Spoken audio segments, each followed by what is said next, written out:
दिलदार दीबा को खामोश बैठी सोच में गुम देखकर उससे कहता है, दिलदार दीबा, मैं जानता हूँ तुम अपने साथ हुए हादसे की वजह से हमेशा से शेरू को कसूरवार ठहराती आई हो, मगर आज एक बार वो सब भूल कर सच्चे मन से शेरू की अच्छाइयों को देखना। तुम्हें खुद एहसास होगा कि तुम उस मासूम को कितना दुख देती आई हो। मैं जानता हूँ तुम्हारे दिल में उसके लिए जो नफ़रत है वो तुम नहीं छोड़ोगी, मगर आज जो उसने तुम्हारे लिए किया है उसे मत भूलना और उसका ये एहसान याद रखना। दिलदार की बातें सुनकर दीबा फूट फूट कर रोने लगती है। दिलदार समझ जाता है दीबा को अपनी गलती का एहसास हो रहा है, इसलिए वो दीबा को रोने देता है ताकि दीबा दिल का बोझ हल्का कर सके और उसके मन में जो शेरू के लिए मैल है वो इन आंसुओं से धुल जाए। सरवर और बख्तियार शाकिर को डॉक्टर के कहने पर पास के कस्बे में खैराती अस्पताल में एडमिट करवा देते हैं। शाकिर अभी भी बेहोश था। बख्तियार तो सरवर से कहता है कि मरने दो इसे, मगर सरवर कहता है कि इसके माँ बाप की खातिर हमें इसे बचाना चाहिए। दोनों भाई शाकिर के होश में आने तक अस्पताल में ही रुकने का सोचते हैं। उधर घर पर दीबा कमरे से बाहर निकलना नहीं चाहती थी।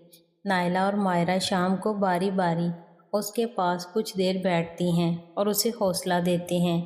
रात का खाना मायरा और नायला मिलकर बनाती हैं। सरवर और बख्तियार घर नहीं लौटे थे, इसलिए दिलदार उनके लिए खाना बनवा कर ले जाता है। अब घर में दीबा, नायला, मायरा और शेरू ही थे। दिलदार शेरू को घर का ख्याल रखने के लिए छोड़ गया था। मायरा फिर से दीबा के पास चली जाती है, उसके मन को तसल्ली देने। वो जानती थी जब किसी औरत के साथ ऐसा वाक़या होता है तो वो अंदर से कितना डर जाती है, कितना टूट जाती है। मायरा, बाजी, आप इन सब बातों को भूल जाएं। जो भी हुआ, वैसे भी आप सही सलामत हैं, शुक्र अदा कीजिए। दीबा के अंदर तो अब सिर्फ शेरू के बारे में ही ख्यालात चल रहे थे। उसका दिल बार बार उसे धत्कार रहा था। दीबा, किसका शुक्रिया अदा करूं मायरा? वो जिसने मुझे अपनाया या वो जिसने मुझे बचाया? मायरा दीबा की बात का मतलब नहीं समझती और सवालिया नज़रों से दीबा को देखने लगती है। दीबा, औरत की इज़्ज़त को बचाने वाला उसके लिए मसीहा ही तो होता है ना। और मैं कितनी बुरी हूँ जो सारी उम्र उसी मसीहा को कोसती रही। मायरा दीबा की बातें सुनकर चौंक जाती है। अगले ही लम्हे उसे एहसास हो जाता है कि आज के हादसे की वजह से दीबा का मन बदल गया है। इसलिए वो दीबा को टटोलने के लिए कहती है, मायरा, आप किसकी बात कर रही हैं? शेरू की? आप तो कहती हैं वो मनहूस है जिसने आपकी ज़िंदगी जहन्नम बना दी। और उस दिन भी आपने शाकिर को चोट लगने पर शेरू के गाल लाल कर दिए थे और उसकी बेइज्जती की थी। दीबा, मुझे और शर्मिंदा मत कर मेरी बहन। मैं समझ गई हूँ कि जो भी हुआ मेरे साथ उसमें शेरू का कसूर नहीं था, फिर भी मैं उसे ही कसूरवार ठहराती रही और आज देखो वो ही मसीहा बनकर मुझे बचाने आया। मायरा, एक बात कहूँ बाजी? दीबा, मायरा, आप नहीं जानती आज तक आपने जो भी किया शेरू के साथ, चाहे वो आपका गुस्सा था या गलतफहमी, मगर इस दौरान जो कुछ शेरू ने सहा है, जो उसके दिल पर गुजरी है, वो मैं ही जानती हूँ। उसने आज तक आपकी कही हुई कोई भी बात नायला बाजी या किसी और को नहीं बताई, बल्कि हमेशा अपने अंदर ही दबा कर रखी है और उस दर्द को सहता रहा। उसका दिल तो कई बार घर छोड़कर चले जाने को भी चाहा, मगर नायला बाजी की खातिर वो रुका रहा। अगर आपके मन में अब उसके लिए नफरत नहीं है तो प्लीज़ आप एक बार शेरू की दिल की ज़ख्मों पर प्यार का मरहम लगा दें ताकि उसके दिल को भी सुकून मिले। दीबा मायरा की ज़ुबान से जब सुनती है कि उसकी वजह से शेरू घर छोड़कर जाने तक को तैयार हो गया था तो उसका दिल चीख चीख कर उसे धत्कारता है और वो रोती हुई बेड से उठती है और शेरू के कमरे की तरफ भागती है।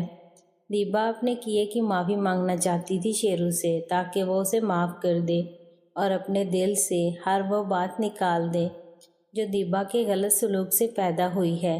दीबा जब शेरू के कमरे में पहुंची तो वह बेड पर आंखें बंद करके लेटा हुआ था।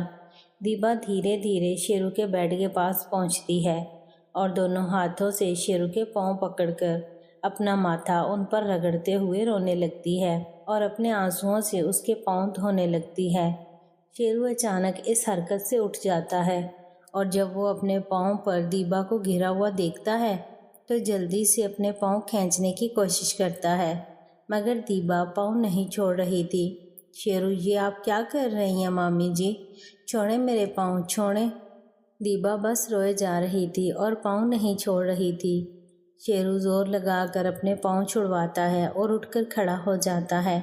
شیرو، یہ آپ کیا کر رہی ہیں؟ دیبا، مجھے معاف کر دو، میں کتنی بری ہوں جو آج تک تمہارے ساتھ اتنا غلط سلوک کرتی رہی، پھر بھی آج تم نے میری عزت کی حفاظت کی۔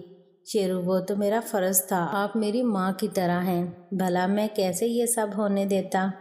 آپ ایسے روئیں مت، میں جانتا ہوں میں آپ کے لیے شروع سے ہی منحوس رہا ہوں، لیکن آپ میرے لیے کل بھی ماں کے جیسی تھیں اور آج بھی ماں کی طرح ہے۔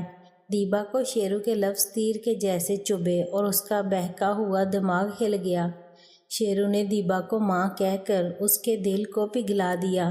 وہ تو بیچاری پہلے ہی اپنی غلطیوں پر شرمندہ تھی، اب شیرو کے ایسے لفظ سن کر وہ خود کو روک نہ پائی اور بھاگ کر شیرو کو کس کر اپنے سینے سے لگا لیا اور آنسو بہاتی رہی۔ چند لمحے تک دیبا شیرو کو سینے سے لگائے روتی رہی اور اس کے سر کو، چہرے کو چومتی رہی۔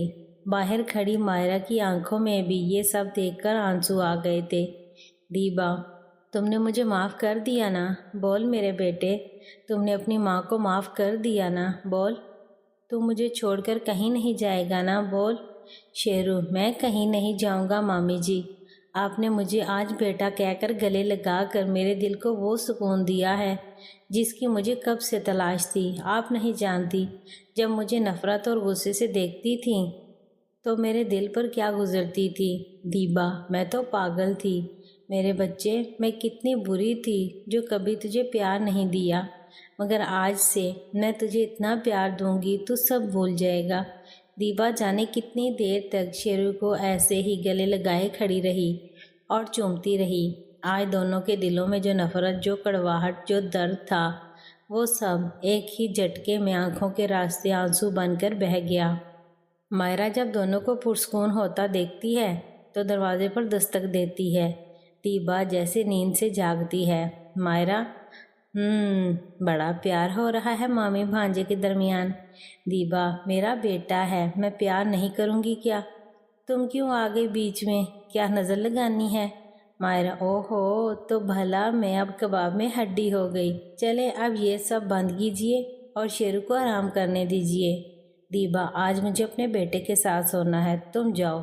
مائرہ، تو بھیا کیا اکیلے سوئیں گے؟ دیبا، مجھے کچھ نہیں پتا، مجھے تو آج اپنے بیٹے کے ساتھ ہی سونا ہے۔ مائرہ دیبا کی بات سن کر مایوس ہو جاتی ہے کیونکہ آج کتنے دنوں بعد وہ شیرو سے ملنے والی تھی۔ مائرہ، ٹھیک ہے بھائی، اب آپ کرو آپس میں پیار، میں چلتی ہوں کباب میں ہڈی۔ شیرو سمجھ جاتا ہے کہ چھوٹی مامی کیوں مایوس ہو رہی ہے، اس لیے وہ جلدی سے کہتا ہے، شیرو، مامی جی برا نہ مانے تو آپ مجھے اور مامی جی کو دودھ کا گلاس پلا دیں بادام ڈال کر۔ شیرو ایسا کہتے ہی ساتھ میں آنکھ مار دیتا ہے۔ مائرہ شیرو کا اشارہ سمجھ جاتی ہے اور خوش ہو کر جلدی سے کچن میں جاتی ہے۔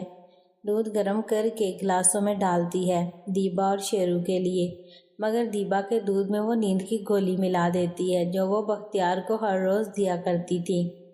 دیبا دودھ پی کر نیند کی آغوش میں چلی جاتی ہے اور مائرہ شیرو کو ساتھ والے کمرے میں لے کر چلی جاتی ہے جو شاکر کو دیا گیا تھا۔ مائرہ جب کمرے میں جا کر بستر کو ٹھیک کرنے لگتی ہے تو اسے ایک کتاب ملتی ہے جس میں کچھ تصویریں تھیں۔ مائرہ ان تصویروں کو دیکھنے لگتی ہے۔